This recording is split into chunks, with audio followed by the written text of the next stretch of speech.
Hello and welcome everyone to today's webinar, Practical Approaches to ACE, Regulatory and Accreditation Surveys. My name is Jacob Emerson with Becker's Hospital Review. On behalf of all of us here at Becker's Healthcare, thank you so much for joining us today. Before we begin, I'll walk through a few quick housekeeping instructions. We'll begin today's webinar with a presentation, and we'll have time at the end of the hour for a question and answer session. You can submit any questions you have throughout the webinar by typing them into the Q&A box you see on your screen. Today's session is being recorded and will be available after the event. You can use the same link you used to log into today's webinar to access the full recording.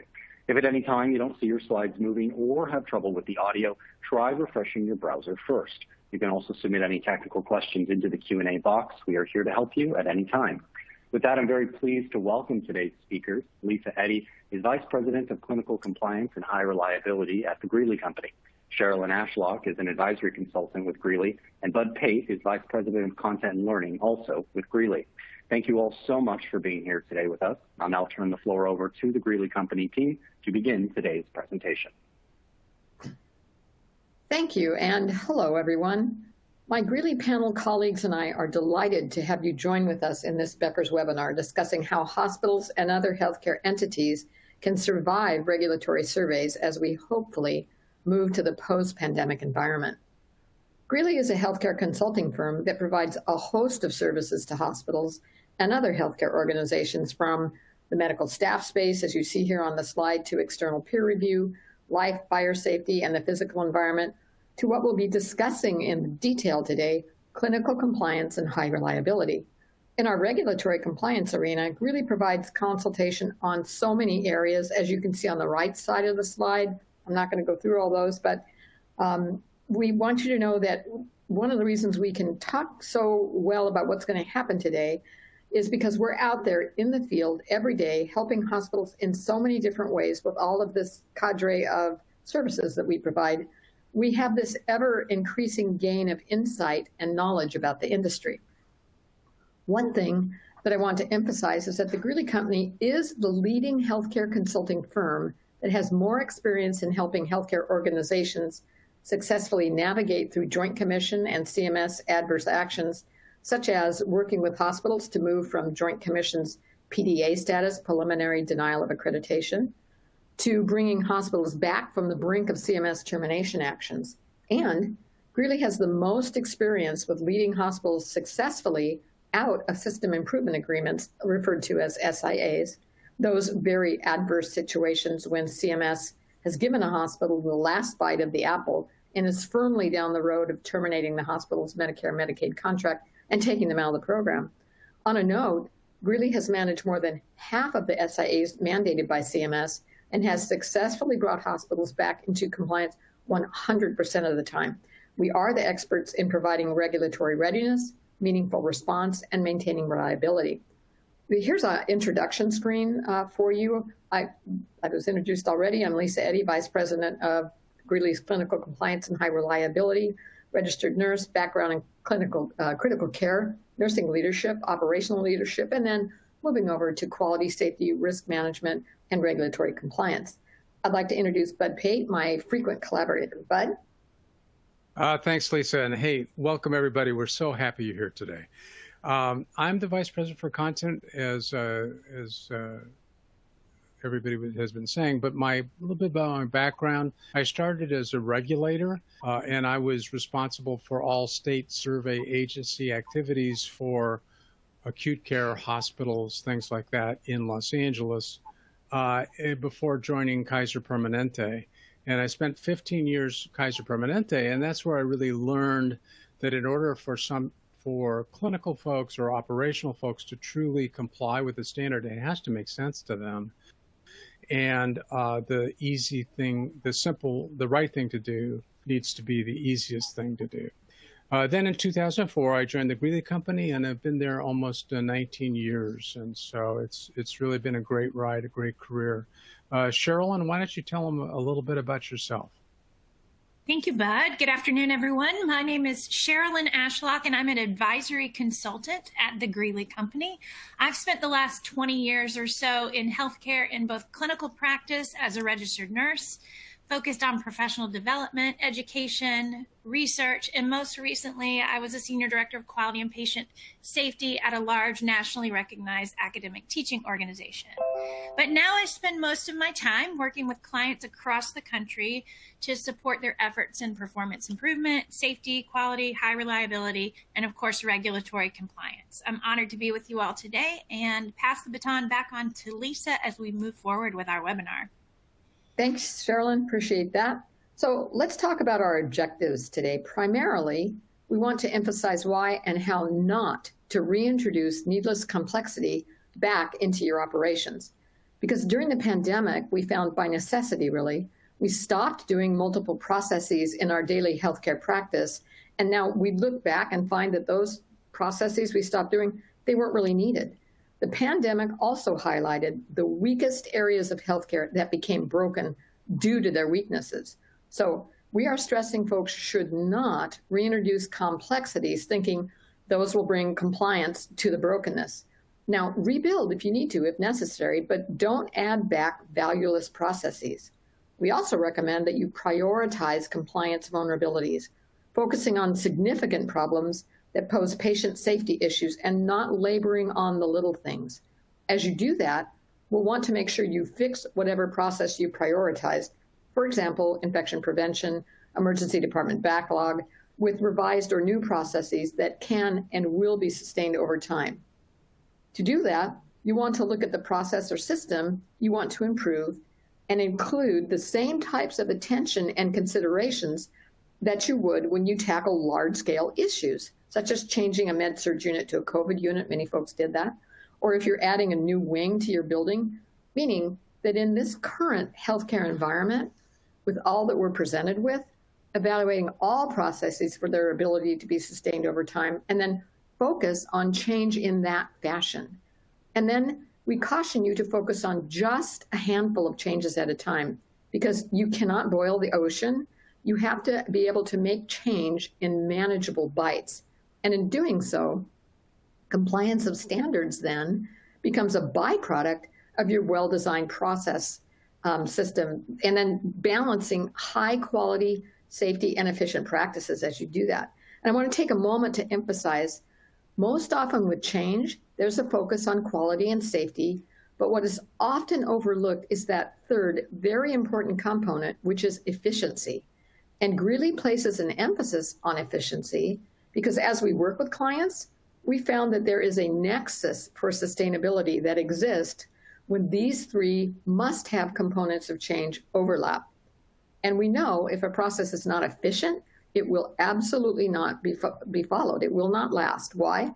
Because staff simply can't waste time. Staff do not do things they think are silly or they don't have time for. This is one of the things that we all learned during the pandemic. Things staff didn't have time for, they didn't do. So please keep efficiency in mind when dealing with process change. And with process change, we need to move to a proactive state of mind. It is so important now with declining resources and increasing demand to move from reactive to proactive stances to drive compliance at safety and sustainability. And we'll discuss how we're going to do that in a moment. But first, before we dive into the content, let's do a reality check here with a polling question. We want to know what's on your mind. So we'll go ahead and have you answer this in the chat. Just respond to that. And however you're feeling about your next state CMS or accreditation survey. How concerned are you? Very concerned, somewhat concerned, not concerned, so forth. While you're all doing that, I'm going to ask Sherilyn to just tell us briefly. She's been out there doing some what we used to call mock surveys, but Greeley calls them regulatory readiness rehearsals because we've changed our focus a little and we find vulnerabilities, but we also rehearse staff very well. So Sherilyn, how are those going? Sure, they're going great, Lisa. Thank you for asking. Out in the field, we're really taking advantage of time with our clients to rehearse interactions between surveyors, staff, and leaders, and coach them in real time. We're giving them the opportunity to have much more depth in those conversations rather than just identifying a list of findings and sending out some homework for them to follow up on. One of the more common things that I'm hearing is that the turnover of middle management that took place in the pandemic has been significant. And many new managers have really not had the opportunity to interface with a real survey team. So this rehearsal, this opportunity that we're giving them to practice is an invaluable experience to them. Thank you, Cheryl. And Bud, do you want to, we can see right here in our presentation, people appear to be somewhat concerned, very concerned, not very concerned. So we're really leading out here at 57% for somewhat concerned. But do you want to tell folks what we can do for any other Q&A they might have at the end of the program? Yeah. Sure. Yeah, we are going to be keeping time, but we have a very large, we will have time at the end for questions and answers. However, it is more likely than not that the questions that you have, which I encourage you to put in the Q&A box, will be greater than the time we have allotted, since there's only an hour. So we will be following up with written responses to any question that was not answered. So please feel free to enter those in the Q&A, and we'll follow up later on with an email to everybody. What were the questions and what were our responses? Great, thanks, Bud. So now we're going to move to the agenda. Our agenda today will cover broken at the weak spots, where healthcare is broken at the weak spots. Sherilyn will take that. And then Bud will walk through the state of the survey art. And then I will discuss playing the long game for sustained compliance. So Sherilyn? So as we start to talk about some of the weaknesses that we're left with managing post-pandemic, one of our biggest struggles that all of us are familiar with is really this great migration of the overall workforce. Realistically, we could probably refer to the last few years as the great healthcare resignation. I know I'm speaking to the choir here, but if you need any kind of validation that you're not out there alone, the statistics on this slide really demonstrate what we've been experiencing in turnover at all levels of the organization, in all essential roles that make our very complex system a go on a day-to-day basis. I particularly just want to point out that around 30% of nurses have left the profession, really leaving a major gap at the most important point, the bedside. In addition, the pandemic and all of the spillover impact has really led to undesired outcomes that are apparent in our metrics, those things that we follow from a quality and safety perspective. We're all seeing it in overall hospital infection rates. We're seeing patient safety events and untoward events that have occurred and continue to occur. We see an uptick in complaints and grievances. Our patient experience outcomes are not what we want them to be. And also our staff satisfaction metrics have been pretty significantly impacted. During this time, the Department of Health and Human Services really felt that they were unable to oversee accredited hospitals because they didn't necessarily have the level of authority they needed to do so. So this deficit has really caused CMS to seek a higher level of authority and to have a further, deeper, and more broad oversight of hospitals that are receiving their dollars. And the patient demand and need for healthcare has really created a significant stress on the functional capacity of inpatient services, leading to huge backups in our emergency departments. This backup has really created an environment of higher risk in an already vulnerable clinical setting, and patient throughput has suffered across the board. This is particularly difficult with our behavioral health patients that come to our acute care settings. And it really sets our regulators up for quite an event when they come to visit us. So what do we think our regulators are going to do? How do we anticipate and prepare for our next surveys? My colleague Bud is going to share his perspective on how things are moving forward. Bud? Yeah, thanks, Sherilyn. Really important stuff. Now, these are things you probably already know, but let's put ourselves in the shoes of the regulators. And I'm going to talk here briefly over the next couple of minutes about two different kinds of regulatory encounters. These are surveys that are brought about, we call type 1 surveys, that are brought about because of a complaint or a significant allegation. And the type 2 surveys are the more full book. Well, we haven't been there in a few years, so let's go back and make sure they're in compliance with everything. And those are type 2. And the findings, not surprisingly, are vastly different from one another. So state survey agencies are the ones who really, we can see the results of those complaint-driven encounters very clearly. The state survey agencies are under a lot of pressure from CMS to get back out there. They were so busy doing other things, and they were limited. They were looking at nursing homes and other things that they really had not paid attention to accredited hospitals. That is coming to an end. This February 9th memo sort of was a shot across the bow to let the state agencies know they need to get back out there. And how do they get back out there on behalf of CMS?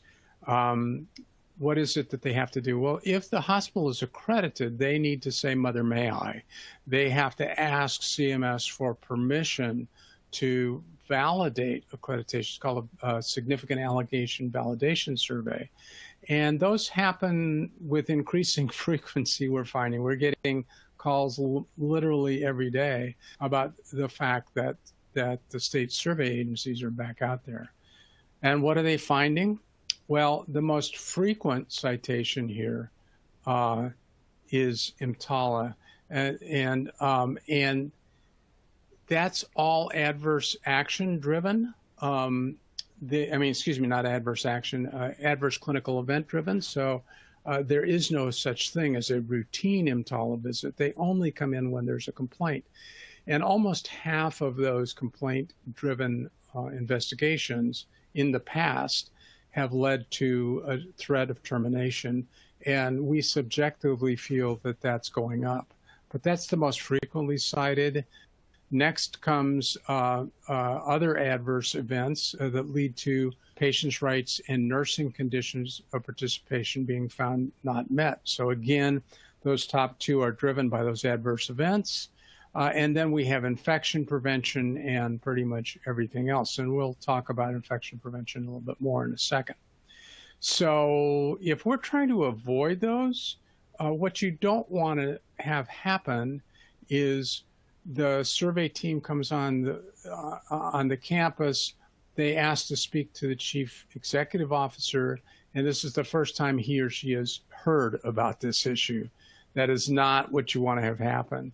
In order to prepare for these, it is incredibly important that we have a good safety program, that events, a little green line sloping up, that events are being reported frequently, and we're on that journey. And we find, honestly, we do find this, it's not a fantasy, that when reporting of events overall goes up, the number of events that cause harm, they go down.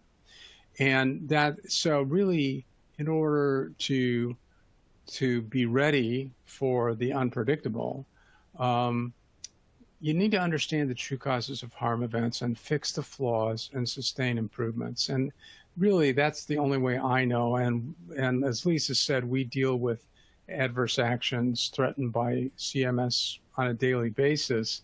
It's the only way we know long-term to stay in, to be in a good position when it comes to those surveys. The second kind of survey, just we haven't been there in a while, let's see what's going on there, is typified by the Joint Commission, the largest hospital accreditor. And there's a couple of things that the Joint Commission has done that helps us analyze where to focus. One of the things they did is they created this SAFER matrix, which is what you're seeing in front of you here, with 10 different categories of severity of findings, with the lowest severity in the lower left and the highest severity in the upper right, of course, topped off by immediate threat to life. And this allows them to distinguish one type of finding from the other. And it turns out that about 75% of the issues are of lower significance. And the ones that they really focus on are this 25% of higher significant findings. And the Joint Commission, just a little look into my bureaucratic life, The Joint Commission has developed this SAFER matrix, and they have invested in integrated reliability, consistent interpretation, so that they can maintain their deeming authority and, more importantly, fulfill their mission as the accreditor of choice, meaning that not everybody really will qualify for accreditation. So what does this mean for you? I mean, I think looking backwards, we've just had SAFER come out, and if these are your surveys occurring every 3 years ago, going from left to right, in 2016, there were a number of hospitals that actually got accreditation with follow-up survey. And this is when SAFER was relatively new, and they weren't going to, unless something was really broken, they weren't going to threaten the person's accreditation, the hospital's accreditation. And the same thing happened in 2019. So we look 3 years later, they're still doing the same thing. We have some of our clients who said, oh, we did really great. We only had 2 conditions of participation out. No, that's not good. And that's happening now during the pandemic. But at some point, I'm not sure whether it's 2023, 2024, 2 years, 5 years, at some point in the future, when they see this repeated pattern and you have not put things to bed once and for all, then we're looking at preliminary denial of accreditation. And of course, there's a real threat of loss of accreditation at that point because you get a new survey after 18 months. Now, we have a few slides here, and you'll have copies of these. These are somewhat busy. These are the top 10 things that are cited. But one thing I do want, top 10 of the higher significant findings that are cited. I want to bring your attention to 2 points. First of all, whereas in 2020, this says 2022, that's actually, it's a typo, it should be 2021 experience. In 2020, there was really a handful of immediate threat to life, and now we forward to 2021, and there were 23, pretty much a 6-fold increase in the number of immediate threat to lives, and the number of just from 2020 to 2021, the number more than doubled the number of hospitals receiving these top 10, even though the number of surveys didn't go up by that much. So disproportionately high number of adverse findings. Are we surprised about that? Probably not. Now, I'm not going to spend too much detail on this slide, but these are the things that are most important, and I want to bring your attention. These are what the top 10 is. But before we go into this top 10, I said the most important. Really, the most important thing that you can do is permanently fix those high importance findings that you've already been cited for. It's an open book test. Make sure that those are truly put to bed. Yes, you've passed your follow-up survey, but are they sustainably compliant? And what are those? And then what you probably had is, you might find those familiar here. There may be, maybe everything on this list is what you were cited for, but maybe there are other things as well. So that's job one, is making sure that you have taken care of those significant issues. Then let's look down. Number 1 actually clusters with number 8, and that has to do with sterilization and disinfection. Number 1, that's IC221EP2, has to do with the disinfection sterilization cycle, and number 8 has to do with the storage of those issues. And so taken together, that's by far and away the most highly cited. We then have suicide with ligature resistance, number 2, and number 9 and 10 have to do with the assessment and precautions. We do have medication administration issues, which has been creeping up over the years, and primarily we find this is due to titratable medications and the review process that they go for those. Then we have a cluster of environmental care issues and temperature and humidity that are things that we just always have to keep our surveillance eyes on. So with that, I know that's a brief walkthrough. There's a lot of information, and I apologize for that. But what we're really here to talk about is how to play this long game. What is it, instead of going through the zillions of issues that are out there, how do you really, truly find success and comfort that you're really ready for that next survey? And so I'm going to give it back to my colleague, Lisa, who'll take us through to the end of the presentation. Thank you, Bud. So let's get into what we mean by playing the long game and discuss some approaches we found that we think are very necessary for you to get to sustained compliance. We're going to provide you with some insight into what we found in our consulting practice to work quite well for organizations to successfully navigate the regulations and balance them with quality, safety, and efficiency to achieve not just survey survival, but organizational excellence.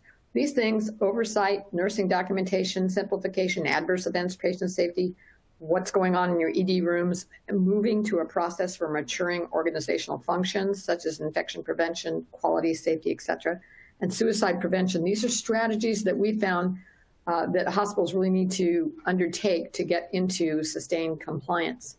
So most importantly, right off the bat, oversight.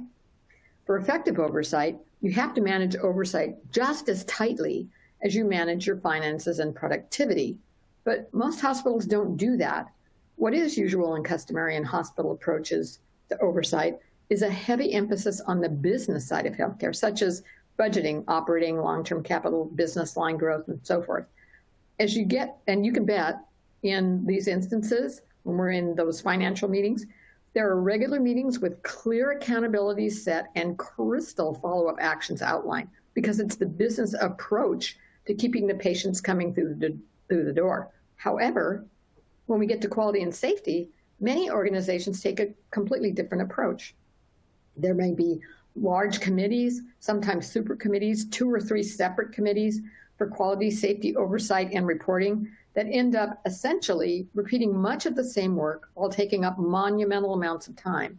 And these end up being mostly information sharing, and many move at glacial speed, taking forever to get things accomplished, which time may be necessary for revising, changing clinical process, but not for quality and safety activities. So we recommend a change. Step 1, we think organizations should manage quality, safety, and compliance with the same rigor the hospital's budget is managed. Step 2, improve your oversight management by having oversight committees really function as oversight and not working committees.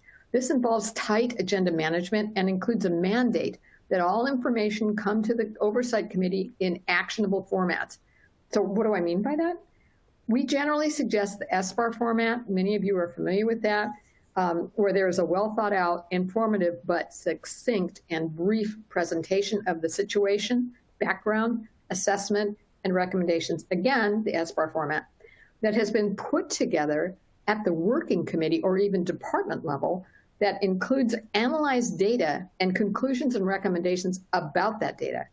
It's imperative that data presentation is provided in such a way that clearly tells the meeting members what the issue is and what needs to be done about the issue. So if leadership is presented with a scorecard or dashboard, they need to understand what that colorful display represents. 68% compliance may indicate very poor performance if your target is 95 or 100%. Or it may indicate really great improvement if your baseline was 20%. So you have to have analyzed data that tells people, your decision makers, what that data means. If there is a proper, well-developed presentation about an issue with data analysis and recommendations for the oversight committee, informed decision-making can occur, as it should at the oversight level. The recommendation to the oversight committee should have actionable accountabilities and follow-up status timelines for action status checks on completion. In this way, the oversight committee, just like a finance committee, can make appropriate decisions at their level to provide direction, resources, approvals, or rejections, and go back to the drawing board. As Greeley works with clients to improve committee functioning in this way, we truly find organizations get more done in much less time and usually with fewer meetings. And then step 3 is to truly prioritize your challenges and vulnerabilities, focusing on those high risk for patient harm situations. And you'll have to repeatedly bring people back from getting distracted by the small issues and their pet rocks, so to speak. And then number 4, do more with less. And what is equally important, Do not bend to the tendency to add complexity, like we talked about earlier, into clinical processes or the while we're at it mentality. Don't add back things that don't have value. So let's move to another prime area that we'd like you to consider when we talk about playing the long game. And that's something that seems to frustrate almost everyone, and that's nursing documentation. So we found most documentation systems contain overbuilt, excessively complex documentation processes that actually submerge communication. To demonstrate what I mean, I'd like to talk about an issue from one of our clients that they recently brought to us. The client reached out to talk about their inability to keep up with triage, having more people waiting in the ED lobby than they could effectively manage through rapid triage. And as we discuss this triage issue, please keep in mind, this is sort of a metaphor for what is problematic with the entire EMR documentation system. So because I knew I was going to talk about this particular client, this triage problem, I looked up the word triage in the dictionary. And there's several different definitions, but for our purposes here, we'll use Webster's second description, which is the sorting of patients according to the urgency of need. Keeping that in mind, let's look at what was included in the client's EMR triage assessment. All of this stuff, here you go, everything here. The client asked us, which, if any, can we take away? Well, travel screening and vaccination might be important, but not at triage. What is important? If we are just looking at triage, we need the chief complaint, vital signs, and ESI level. Airway, breathing, really all of the rest of these issues are not necessary because most are considered during the ESI leveling process. Suicide screening is very important for the behavioral health patient, but not for every patient. The rest are important at some point in the documentation, and some of these issues even can be documented. You'll find them if the patient becomes an inpatient, if that occurs, but they're not necessary at time of triage. So focus and restore the emphasis on triage and all documentation to what's really necessary. So, there you go. One of the things that we found when we talk about nursing documentation, it's our experience that 60% of nursing documentation can be eliminated. And as I mentioned earlier, much of what we're asked to document in the medical record, instead of highlighting clinical communication due to the overwhelming volume of entries, actually distracts from that clinical intent. We've helped, Greeley as a company has helped clients successfully streamline and simplify their documentation. And that actually ends up providing more clinical communication that is meaningful and relevant, improving patient care and reducing caregiver frustration. It does take some knowledge and expertise to achieve that, but it is possible. So let's move to something that Bud mentioned earlier. It's very, very important in sustaining compliance and getting through your survey environment, and that's adverse events and unsafe conditions. When we talk about playing the long game, if you have 10 issues you must deal with and you realize you only have so much capacity, we strongly recommend you invest in two things today, as it were. First, as I mentioned earlier, there has to be an effective quality and safety oversight structure with strong data-driven, good decision-making capacity, as we discussed earlier. And then secondly, there must be a leadership-led, significant negative event communication system to rapidly identify harm events and report them to leadership. And Bud mentioned that earlier. We call that a radar communication meeting, meaning things that must be on executive leadership's radar. This is just a 5-minute daily, when we recommend frequent meetings, we're talking about daily meetings, except for the weekend, you can, unless there's something you need to call about, that are very important for this issue. These are stand-up meetings with executive leadership to discuss any truly significant harm or potential harm issues, so leadership has awareness and can ensure proper oversight and follow-up remediation. Your leaders do not want to know about something bad that happened in your ED when the state comes in. So focusing on these two fundamentals will help your organization ratchet up its quality and safety programs. And then don't get distracted by peripheral issues. Identify and fix the true underlying core causes. And then know that you will, as leaders, be totally barraged with white noise that is so happens to us in healthcare. So don't focus your energies, which are likely scarce at your facility, on the hundreds of demands for actions that are not true safety issues. So that means you have to have a system for understanding what true safety issues are, and then work on how to resolve those. And then we suggest a severity rating system for your incident reports, just to help you trend and track those and prioritize them. And very importantly, live just culture in your organization. Don't just talk about it or post flyers or just give somebody a PowerPoint on a orientation or a learning management system, but live that just culture truly so staff feel empowered and excited to report events. So I know that sounds silly, but we actually have been at organizations where staff have no problem filling out incident reports because they feel that's an opportunity to fix problems. So living just culture is how you get safety event reporting to go up and actual harm events to go down. And then use your leadership tools that we talked about earlier to address the safety concerns.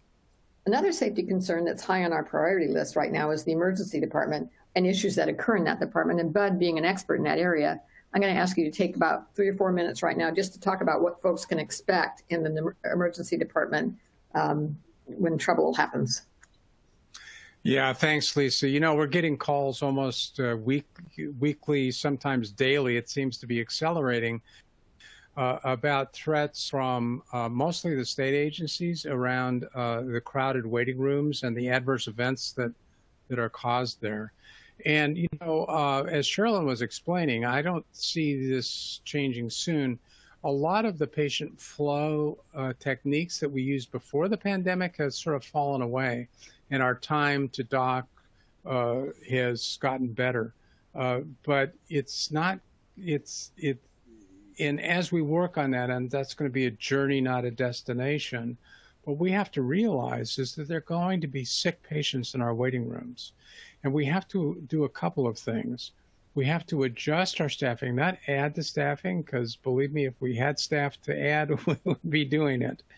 But we don't have staff to add. But make sure that they're scheduled at the right time, that they're well supported, that everything's clear, that we haven't overcomplicated their life, that the documentation is streamlined, and get them focused, get them focused on that waiting room. If there's urgent situations like ESI2s, how do we get them seen, even if they're in the waiting room, how do we get them their EKG interpreted or other things going on with them so that we can manage them and maybe put them back into a category 3 priority. Not necessarily we're going to change the triage score, but we can sort of triage the folks in the waiting room. Retriage, you know, how quickly we get them out. Let's get to 4s and 5s out. ESI 4s and 5s are folks who are, you know, not needing many emergency department services, so we can probably treat and treat those. And those that remain are going to be the 3s that we're going to have trigger and response mechanisms to make sure we're doing our best to managing them in real time. It's a complex area, and I know that I'm just glossing over, but this is something that you really need to be paying attention to and starting to solve today. So, Thank you. Lisa, back. Thanks, Bud. Appreciate that.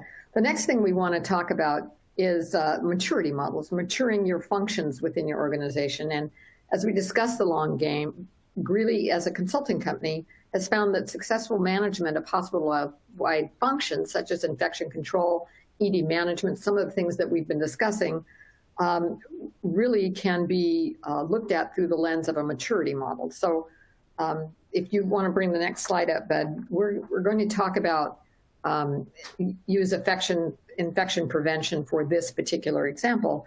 Greeley's model focuses on the core elements of a truly mature function to assess the level at which specific function is operating within the organization. So we assess where the function is in relationship to effectiveness of the operations.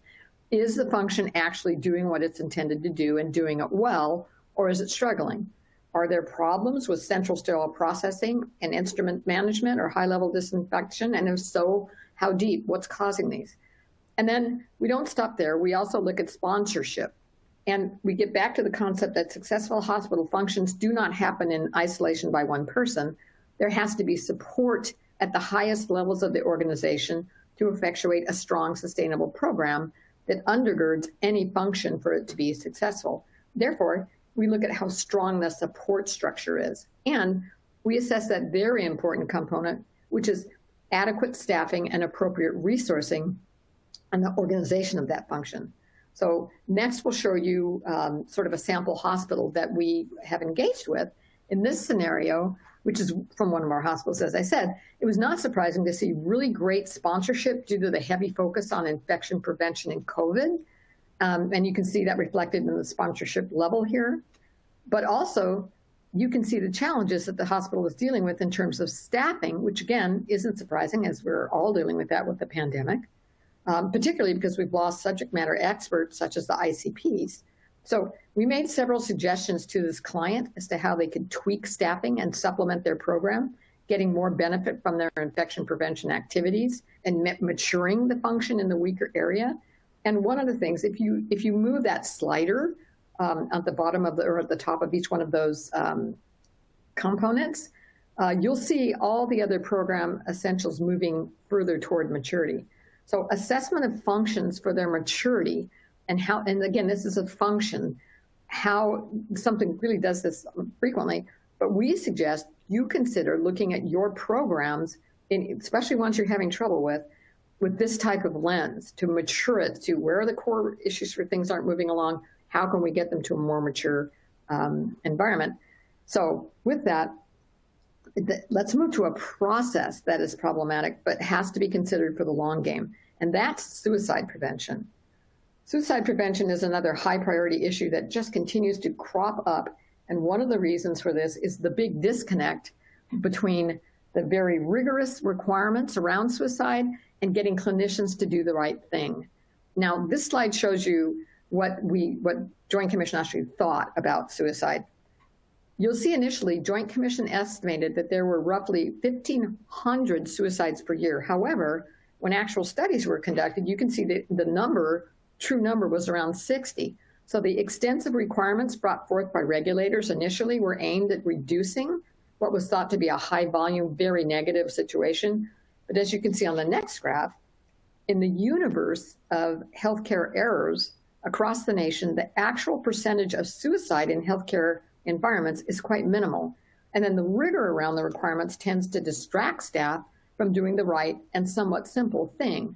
But let's look at what really is happening with the failures to meet regulatory expectations with suicide. Not talking about preventing suicide. Hospitals appear to be doing that relatively well. I'm talking about the failures to meet the regulations. So take a look, take the ligature risk assessment, for example. It seems that there is, again, a disconnect between what engineering does and what the clinical folks do, which is really not uncommon, actually, and that shows up in other not as high priority areas as well. But somehow we need to bring engineering staff in line with what the clinical staff are doing to come up with a comprehensive and credible ligature-resistant risk assessment from which you will need to create and consistently enforce a very solid plan, which again requires the oversight mechanisms we've been discussing. It's also important to remember creation of a ligature-resistant environment only applies to locked behavioral health units, including rooms within the ED or other areas that are specifically dedicated to behavioral health patients. But there are other safety issues you'll want to acknowledge, which is, so for example, where suicidal patients are located within your hospital. You'll need to look within the whole organization to mitigate those risks. For example, how do you manage a suicidal behavioral health patient on an ICU or med-surg unit? But we want to underscore the suicide screening should really only be applied to patients seeking treatment for behavioral health issues, because the suicide screening and suicide assessment tool, they're used for one specific issue, and that's the degree of risk of suicide. And that's not to say the psychosocial assessment isn't important for nursing to perform on patients. It's very important, as non-behavioral health patients may be very anxious or have received news about a devastating diagnosis, and you need to have something in place to address that psychosocial issue. But getting back to the suicide screening tool, that doesn't mean you use that screening tool on every patient regardless of diagnosis. We find where the screening tool in the hospitals that we are engaged with is artificially applied, essentially to the medical surgical type patients, every patient, you get a lot of false positives and you lose credibility for the whole exercise of suicide management. And then there's a lack of alignment between what we find in the screening and the actions that are taken later on. And we suspect that's probably because the process being applied to all patients just doesn't make good clinical sense and also isn't required. Then For behavioral health patients, you really need to tie the results of the screening to the actual precaution. And we found most hospitals employ 3 levels of precautions. If the patient's high risk, they need to be 1-to-1 unless you are in a locked, ligature-resistant environment. And then you can go with line of sight or other close monitoring, which, by the way, is a relatively new discussion from or allowance, if you will, from Joint Commission. So if you're not familiar with the new ruling, you may want to get familiar with that and take advantage of it. Other protections include intermittent and general observations. And then with intermittent, that's reserved for patients that are at low or moderate risk. Patients at no risk can undergo general observation wherever they are in their organization. So while there's 3 types of precaution, there's really only 2 types of protection: very close, 1-to-1, or intermittent. And those should be tied directly to your screening tool. And then clarify your expectations for staff by reality checking at the bedside. Is the patient properly protected, or is the person performing the 1-to-1 texting on their phone down the hallway? And again, the reason suicide prevention continues to be such a problem is because it's just the perfect storm of misplaced priorities matched to excessive expectations, which are not frequently operationalized well, because basically those excessive expectations don't make complete clinical sense.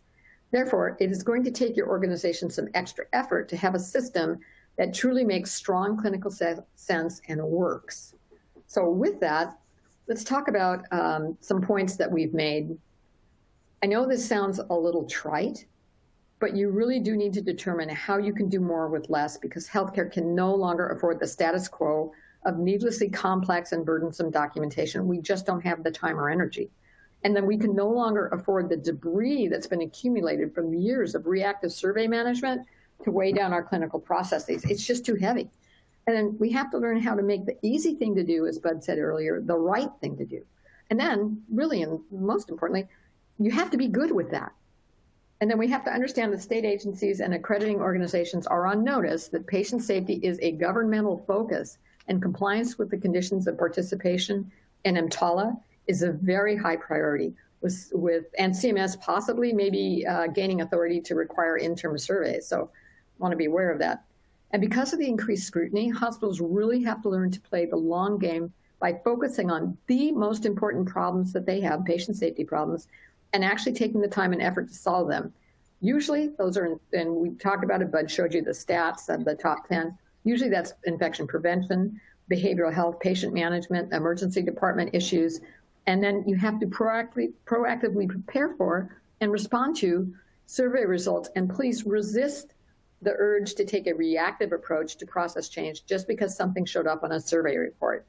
You may have deficient practice, but before you move forward, you really want to understand that balance of quality, safety, and efficiency that will successfully and for the long term yield compliance.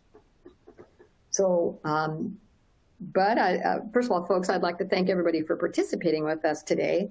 And I'd like to pull in Bud and Sherilyn right now to answer any questions you may have. Bud? Got any questions? Well, I think Jacob has some questions as he's been following. Okay.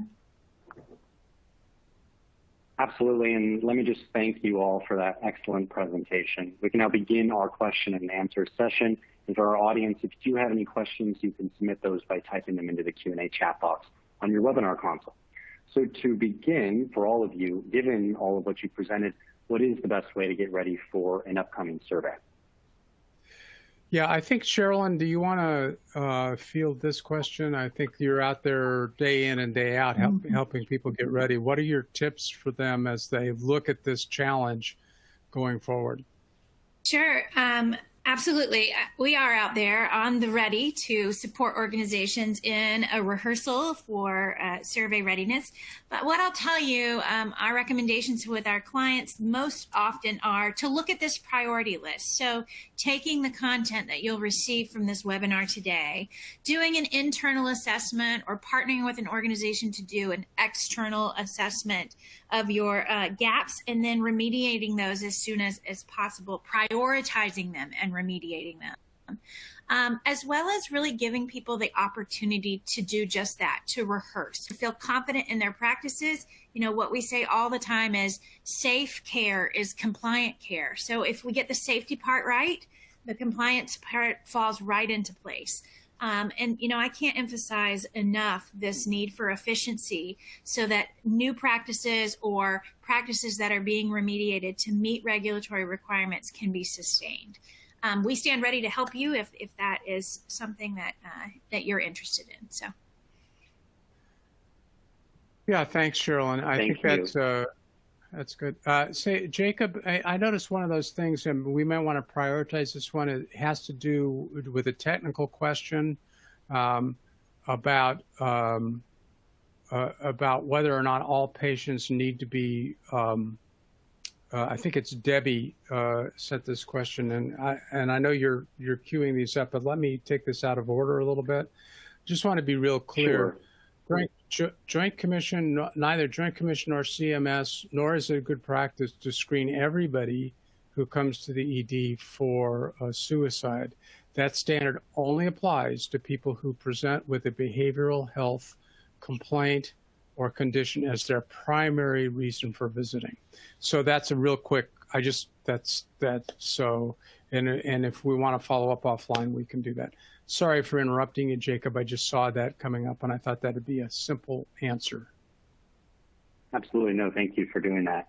I want to ask as well, similar to the AMA's GROSS initiative, you've recommended getting rid of unnecessary documentation, but we're told that this documentation is required by regulators. How do we reconcile differing opinions? Let me start this one. You know, we've met, as Lisa said, we're involved in hundreds of CMS termination actions. So let's take the agencies one at a time. So and we're the leading hospital SIA contractor. And we sit down with the regulators and say, you know, one of the things we're going to do, and we show them what we're going to do, is we're going to eliminate at least 60% of this nursing documentation so we can tell the story better. And 100% of the time, every region, every state we've been into, they said, fabulous. Thank you so much. It makes our life much easier. And the same thing with the Joint Commission. We've sat down with the leaders of the Joint Commission and the Standards Interpretation Group, and we've presented our approach to nursing documentation, and they absolutely agree that everybody has sort of gone overboard on nursing documentation. And, you know, Lisa and Cheryl, I don't know that you agree with this, but to me, one of the biggest reasons we have all this extra nursing documentation is there's fantasy between documenting something makes it so. You know, if I document the patients on their right side, they're actually on their right side, when in case there's really no relationship between those two things. Yeah, and I think, this is Lisa, I think that we have some questions about is there any sort of format or any sort of vendor or whatever that will walk you through what is or isn't needed in the medical record. There are things you can go through the Joint Commission standards of CMS. There are things that must be documented in the medical record. There's structured data that you need to collect for some of your outcomes, externally reported data and so forth. But really, and we're not pulling this number out of the air. We have found when we work with hospitals, we can remove about 60% of nursing and some physician documentation that is just not needed. It's not necessary, and it does not enhance the clinical picture of the patient. You know, Lisa, I would add on to that probably one of the most common things that we find out there is that it's not that people are non-compliant with regulatory standards, but instead they're non-compliant with their own complex policies. So what is most often recommended is that we review policies for meeting standards and efficiency, so that we can do the necessary work. You know, if you revise a policy to make it more inclusive and simpler for nurses to document, they can spend more time at the bedside, less time in front of a computer, and maintain safety and regulatory compliance. Thank you. One of our audience wants to know, is CMS still doing validation surveys post-TJC survey? The simple answer is they say they are, and we haven't seen that, but they still have a 3% goal as of the last goal for doing validation surveys. So it does happen. It doesn't happen very frequently. It never has, but they still are doing those because they have to make the overall determination as to whether or not to continue the deeming authority. So yes, they are still doing sample validations. Hey, Bud, I see a question here from one of my personal friends and client, question number 37. And I think it's very relevant to what we were talking about nurse screening patients for suicide. You want to talk about that? So I'm reading it now. It says, nurses screen our patients for suicide. If positive, the screen is followed by an assessment. Is there a minimum requirement of the practitioners that can do the assessment? No, there is no minimum requirement as to who may do it. Obviously, psychiatrists can do it, but there are people often that come in the psychiatric evaluation teams from the county or the behavioral health authority that, have very little qualifications. So you need to specify that, but the government is not going to tell you who, or Joint Commission is not going to tell you who they feel is qualified. However, whoever's going to be doing the qualifications, there are very specific competencies that they must display. And right. As I come to conclusion on that, I notice we're almost out of time, Jacob, and I just want to reemphasize that we're going to respond to all of these questions in writing later on. There's a lot of good questions in here, and we will be sending out to you sometime probably early next week what all the questions were and what our written responses are. So, Jacob, back to you. Thank you, Bud. And with one question, let's do one last question. Let's see. Medicine has changed, and there are many physicians who no longer admit to the hospital. What are some ways to address competency for no-volume physicians with regards to OPPE?